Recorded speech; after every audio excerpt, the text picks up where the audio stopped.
Hello, class. Welcome to Mr. Martin and Mr. Walters, Part 6 of Imperialism, the Flipped Classroom Unit, and today we will be focusing on China and Japan. Alright guys, you should be following along in your Cornell notes under video 6. We have made our way around the world. We've talked about imperialism in Africa, the scramble for Africa. We've talked about the Suez Canal and how that opened up the colony of India for the British. Now we're on the far side of the Eastern Hemisphere talking about China and Japan. All right, a little bit of backstory. Trading with China. Essentially, the British were merchants, were getting rich from selling opium to the Chinese. And opium is a drug, it's an addictive drug. And the Chinese government was very upset by this, and they demanded Great Britain to stop the trade. And the British said no.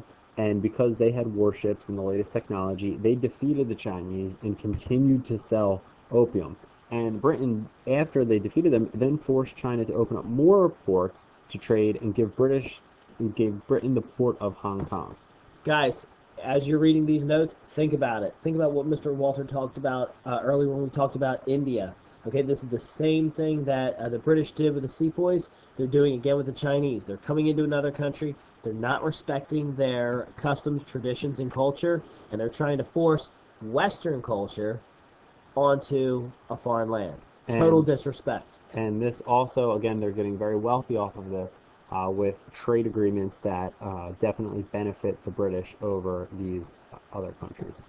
So then we get to specifically the Opium War. The Opium War, again, opium was a habit-forming drug that the British sold in great quantities to the Chinese. And when the British refused to stop selling the drug, the Chinese government went to war with Great Britain, and China was defeated. And I just want to mention, it's not the Chinese people wanted to keep buying the drug, but the Chinese government realized how bad this was for their people, and they're the ones that had started this stuff.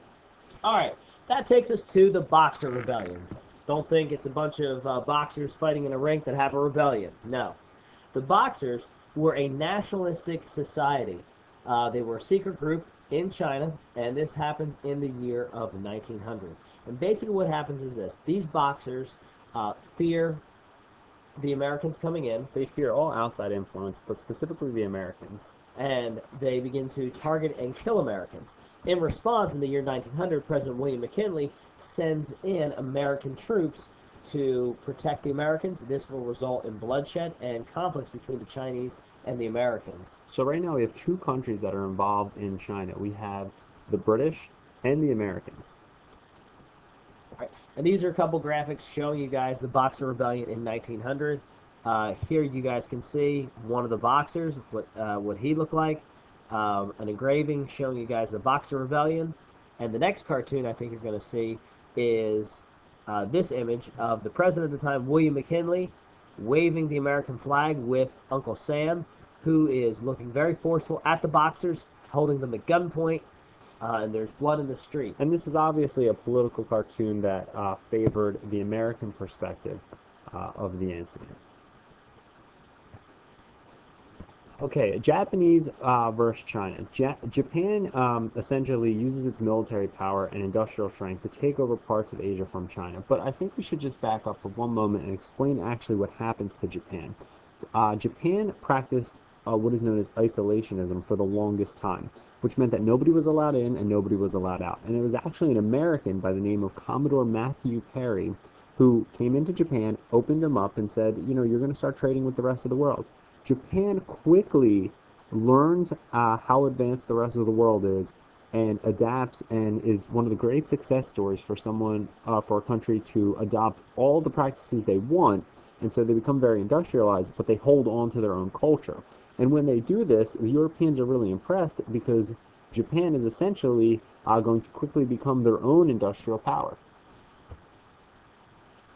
That takes us to the Russo-Japanese War. Now, what is this phrase, Russo? Well, that's Russian. This is the war between the Russian and the Japanese. Russia is, we really haven't talked about Asia substantially in our class, but Japan also industrializes, as did Great Britain, as did Germany. Japan industrializes. They begin to gobble up more and more territory in Asia. They begin fighting with the Russians in gaining territory there. And this is really a surprise to the Western world because Japan defeats Russia, which had been a Western power. And so all of a sudden now Japan's on the same level playing field as pretty much all the other major Western powers. All right, it's a huge defeat. And Japan continues to gobble up more territory and continues to acquire more lands in the Pacific, and they pose a military threat. And Japan reaches its peak in 1941. Does anyone know what happens there? Mr. Walter? Uh, Sounds like class. Well, 1941 is when the Japanese would eventually attack the island of Hawaii in Pearl Harbor. On December 7th. That's right, and it provokes the United States into World War II, which begins the downfall of imperialism.